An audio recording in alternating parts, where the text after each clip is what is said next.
We are live in 3, 2, 1.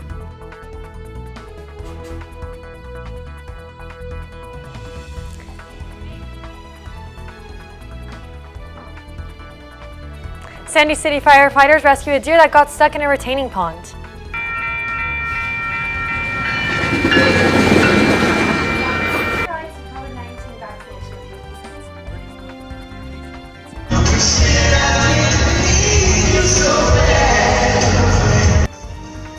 Today marks 1 year since the beginning of the shutdown in Utah due to the coronavirus.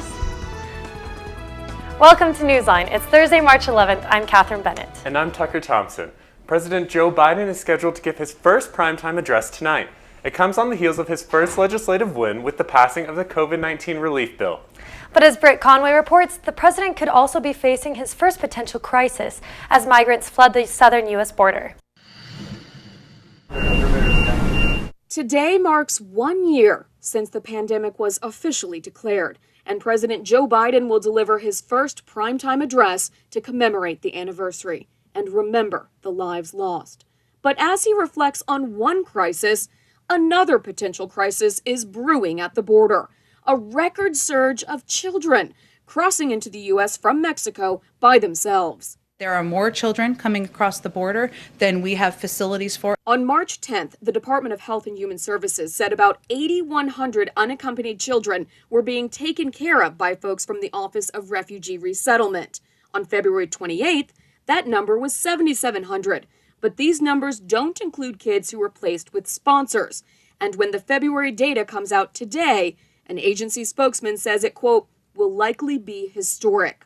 White House officials aren't calling it a crisis. The border is a constant work in progress. Pointing to previous policy. We can't just undo 4 years of the previous administration's actions overnight. But a number of Republicans disagree. I am very appalled what's happening at the border. And they're pointing at Biden, who says he's trying to implement a more humane approach to immigration.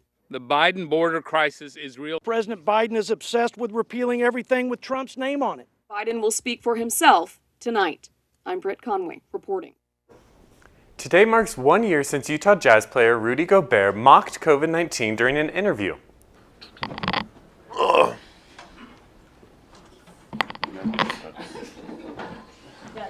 Rudy Gobert, the 7'1" basketball player, did not take COVID-19 seriously. On March 11th of last year, he made a statement by touching all of the microphones in an interview, exposing those that came in contact with him, as he tested positive 2 days later. Gobert said if he could go back in time, he wouldn't do it. A year ago today, the World Health Organization declared the coronavirus outbreak a pandemic. Sierra Isasaga is here to tell us how people feel about this historic day. Sierra? Yes, a year ago today, all of our lives changed. We've been in this pandemic for 365 days now, and so much has happened. Masks, Zoom calls, quarantine, a travel ban, stress about where you're going to get your next roll of toilet paper, and much, much more. And although so many claimed they were more than ready for 2020 to end, now looking back, many are surprisingly nostalgic for it. Welcome to 2021. Does anyone else miss the early days of the pandemic? You know, when we were all staying home and like not seeing people that we didn't live with? Pew, pew, pew.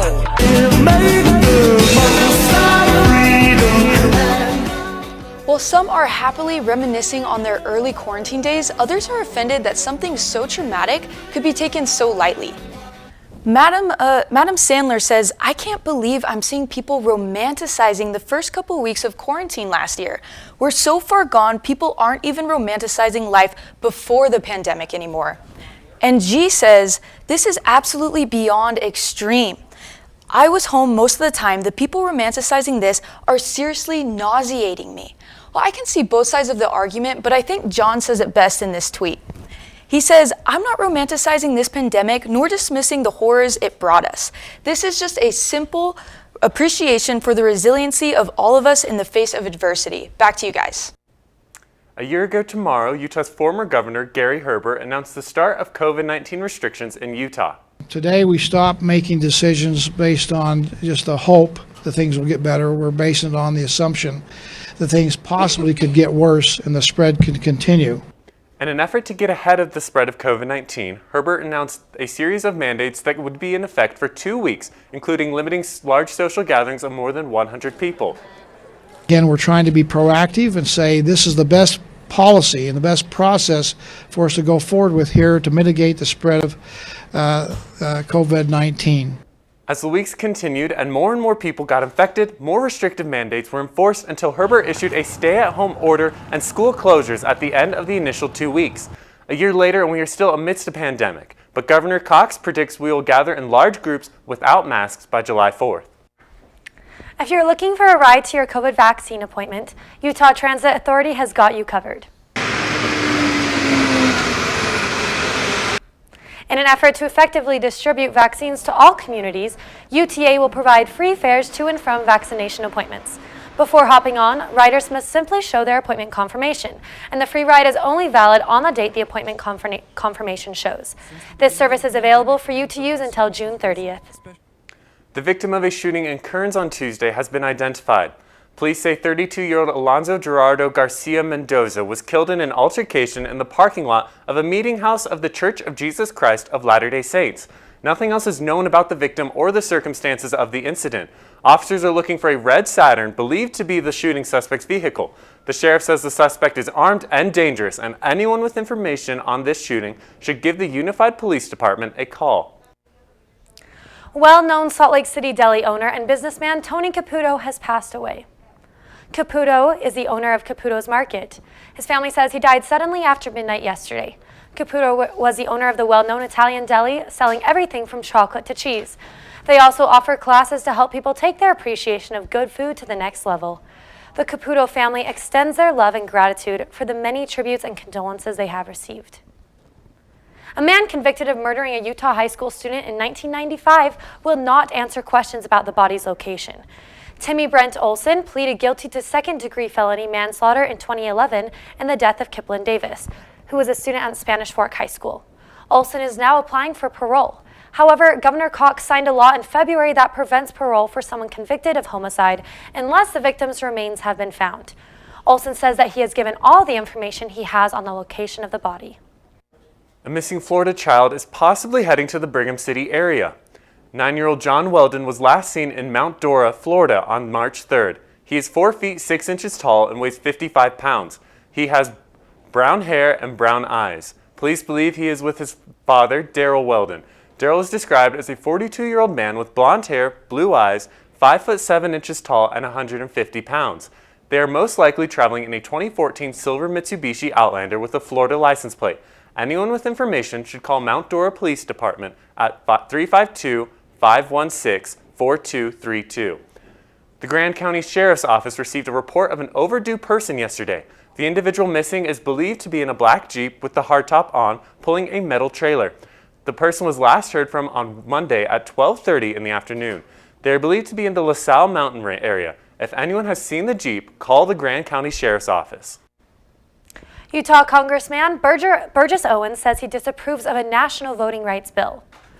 Owens said H.R. 1 has nothing to do with protecting your vote and everything to do with keeping Washington bureaucrats in power. The bill would require states to offer same-day voter registration for federal elections and to allow voters to change their registration at the polls. It also calls for states to hold early voting for at least 15 days, offer ballot drop boxes, and expand mail-in voting. It includes campaign finance and ethics reforms. The House passed the bill, but it's not likely to get through the evenly divided Senate. Utah is named the strongest housing economy in the United States. On a study done by the National Association of Realtors, Utah's home values jumped the highest with a 15.4% increase in the fourth quarter of 2020. Coming in second place is Montana, followed by Nebraska, and our neighbor to the north, Idaho, ranked fourth. Coming in as the worst state for housing is Hawaii. Factors that went into determining the rankings include cost of living, annual home price appreciation, and mortgages past due. The U.S. Transportation Department grants approval for a new airline based out of Salt Lake City. Breeze Aviation Group is led by JetBlue Airways founder David Neeleman. Breeze plans to fly to underserved markets using smaller planes to reduce costs. Company representatives say that many parts of the country have seen air service decline as big airlines focus on major airports. Breeze has up to 1 year to begin flights using up to 22 planes. Firefighters in Sandy rescued a deer that got stuck in a retention pond. Get up on the pallet, sir. Rescue crews placed pallets beside the pond in an attempt to get the deer to walk out on its own. The deer swam to the pallets but couldn't find its footing to climb out, so a firefighter lassoed the deer and pulled it out of the pond. The deer recovered from its exhaustion and ran off after the rescue. University of Utah plans to award President Russell M. Nelson of the Church of Jesus Christ of Latter-day Saints with an honorary doctoral degree. The Board of Trustees will give the honorary degree to him during this year's commencement ceremony on May 6th. The committee says President Nelson showed courage, vision, and service in his professional career and personal life. Latter-day Saint youth around the world prepare to share their beliefs through music as part of the LDS Youth Music Festival. The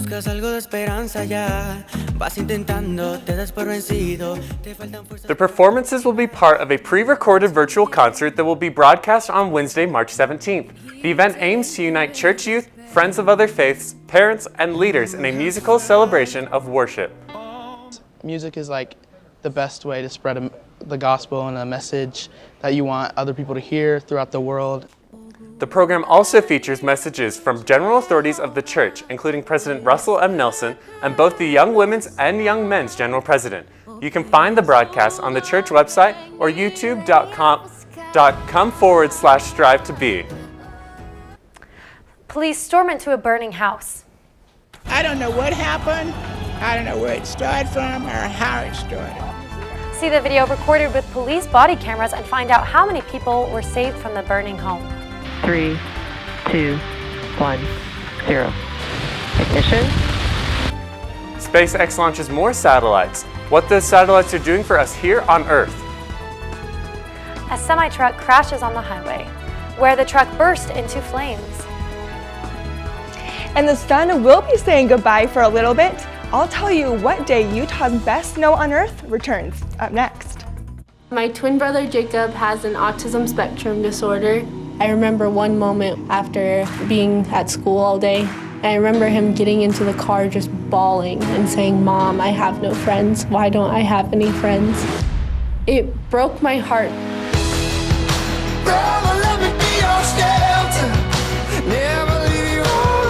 That was the moment when I realized that I needed to do something about this. I needed to make a difference in his life. And I knew that if I could help him find a friend, I could help teach other people that including people with differences is the right thing to do.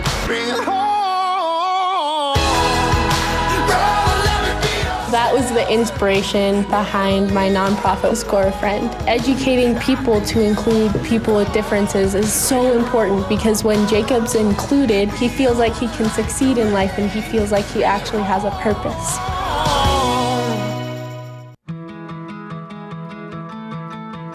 There was a time in my life where I was extremely homesick. I decided that I needed a pet. When I first saw a turtle, my heart was full. He jumped up and kissed me and jumped right into my arms. I immediately went up to the volunteers at the shelter and said, "I want him, he's gotta come home with me." Now I'm anything but lonely.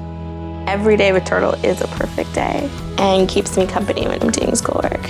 I like it when he jumps up on the table too. He is a veggie thief. He's an incredible companion and my best friend.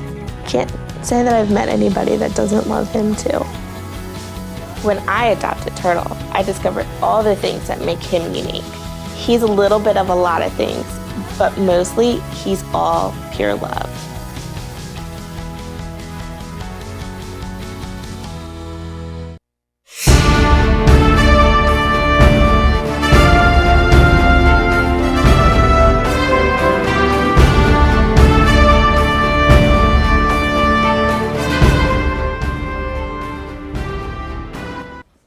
A semi-truck wrecks and catches on fire in Tennessee. Take a look at this video recorded by locals minutes after the crash took place. At 4:45 on Wednesday morning, the truck crashed on a bridge, waking up local residents. As you can see, the semi was engulfed in huge flames. The fire department says both the driver and the passenger were able to escape the wreckage safely. I just can't thank them enough. I'm just so thankful for the police officers, the fire department, the Red Cross and all of our neighbors. Phoenix police officers put themselves at risk when they stormed into a burning home last Saturday. The officers caught their daring rescue on body camera footage. They rescued homeowner Ruby Smith, her daughter, and 4 grandchildren. The fire caused extensive damage to their home. Officials are still unsure how the fire started. A FedEx driver dives into a nearly frozen river to rescue a distracted driver. Knocked on her door. She turns around and says, "Please help me." California Highway Patrol says the woman was texting and driving. When she looked up, it was too late to avoid driving into the river. Luckily, Brandon Alt's delivery route follows the same road, and he noticed the car submerged in the water. Because of his heroic actions, the woman is safe and the car has been removed from the icy water. SpaceX continues to bolster its Starlink satellite infrastructure. The company launched 60 more satellites into orbit from Cape Canaveral this morning. Starlink satellites are used to deliver high-speed internet service to antennas mounted on people's homes. These satellites will join more than 1,100 already in orbit.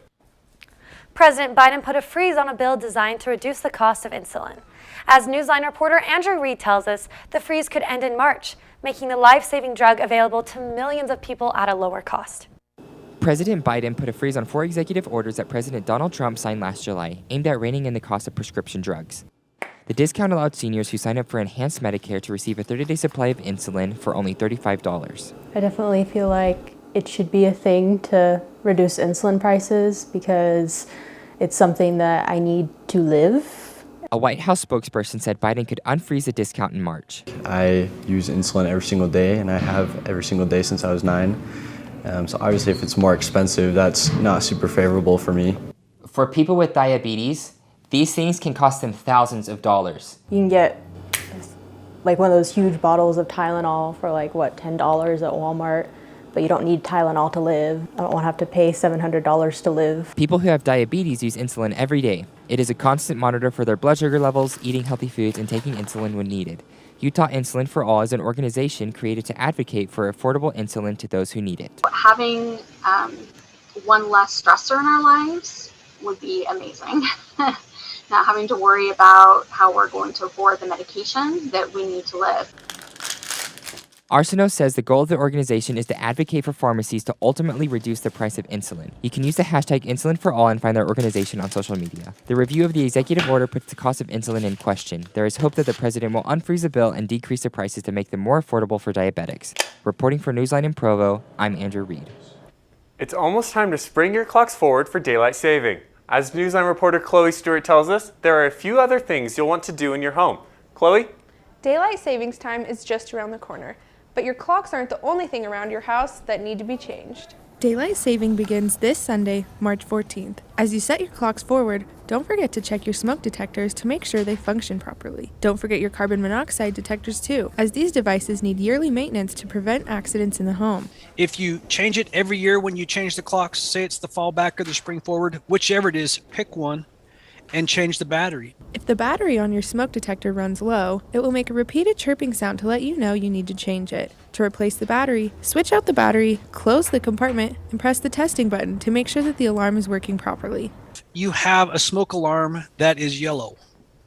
Throw it away and get a white one, because they're white when you buy them, and when they get older, they turn yellow, and they're not as reliable. The Provo Fire Department recommends replacing the battery in the smoke detector once per year, and replacing the entire smoke alarm at least every 10 years. The same goes for carbon monoxide detectors, which you should also test yearly. Recently purchased smoke detectors often have carbon monoxide detectors in them as well. If you're in an apartment and you're paying rent, that's the landlord's responsibility to make sure that their smoke alarms and that they're functional. Those who live in apartments might need to replace the battery in their smoke detectors or contact the building's landlord for assistance. Homes with water heaters especially need to have functioning carbon monoxide detectors because of possible gas leaks. The Provo Fire Department urges citizens to complete these small tasks each year to prevent damage from an unexpected accident. To learn more about fire safety maintenance around your home, visit soundthealarm.org/Utah. Reporting for NewsLine in Provo, I'm Chloe Stewart. Thanks, Chloe.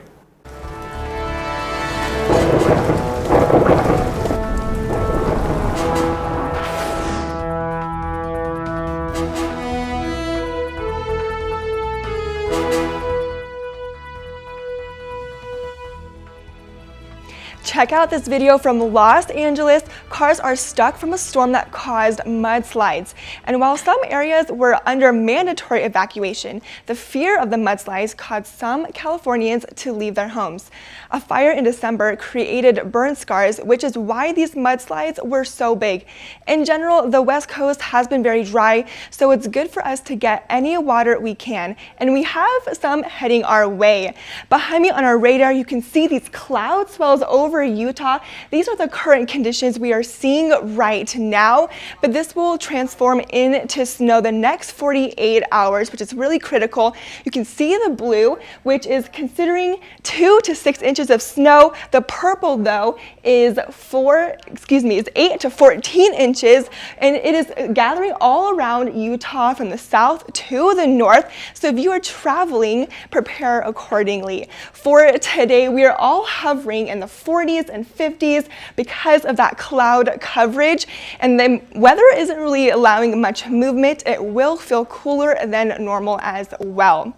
For southern Utah, do you want the good news or the bad news first? The next couple of days is going to be your rain and your snow. You're going to be hitting the 50s on Friday, Saturday 56. But the good news is at the beginning of next week, the sun is coming out, which is what we always love. For northern Utah, the next couple of days is where we will see the most snow. Friday will be at 46 degrees, Saturday will be at 47 degrees, and then more snow on Monday. We're hitting freezing temperatures all throughout the night. It's going to be a fun weekend. We'll be right back.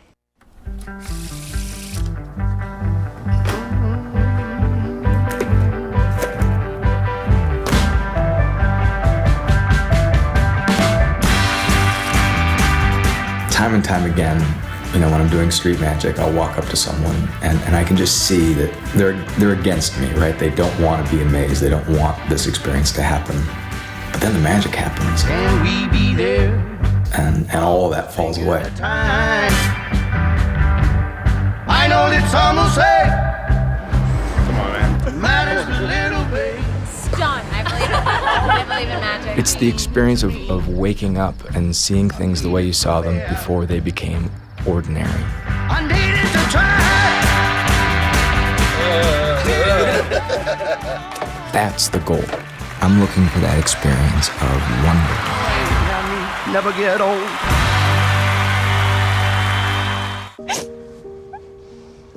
Oh, sweetie. Okay, you know what? Let's take off his sweatshirt. Get rid of pictures of him. You don't have to look at him. Goodbye, Dave. Mom, you don't understand. He's tagged in like 400 of my posts. I can cut out tags. No, that's not how it works. What is a tag? You don't have to be perfect to be a perfect parent. Thousands of teens in foster care would love to share their first with you.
Utah State University took a step to improve the lives of female students. NewsLine reporter Rachel Smith tells us why female students at Utah State University will soon get their hygiene products for free. Rachel?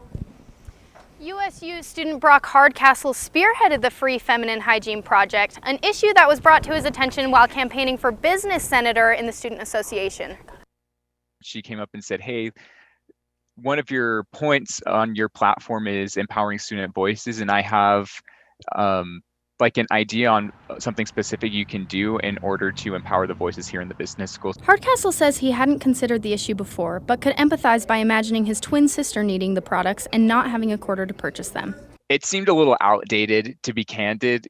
No one carries around quarters anymore. And then also just the larger question of, we're not charging for toilet paper, so why are we charging for tampons? Hardcastle says the process to get the free products was straightforward but took a long time. Essentially what we had to do is figure out how many female bathrooms were on campus and then get estimates on how many products were currently being used by the school about every year, and seeing if it would be possible to change those dispensers. The university can retrofit the dispensers from pay to free by changing one part. The money to retrofit and continually stock the hygiene products will come from the Facilities Enhancement Fund and other perpetual funds. This is something so easy that the university can do that will really improve the quality of life here on campus for our women. Hardcastle wants to emphasize that he didn't do this on his own. He had a team of people working with him to accomplish the goal, including several women. The school will retrofit the dispensers this summer, and female students should be able to get their free products starting next fall. Reporting live for Newsline in Provo. Thanks, Rachel. Breaking news. Just minutes ago, President Biden signed the $1.9 trillion COVID relief bill. He says the relief package will help the U.S. defeat the coronavirus and nurse the economy back to health. Biden signed the bill hours before he is set to deliver his first primetime address since taking office. Thanks for joining us today for Newsline. Have a great day.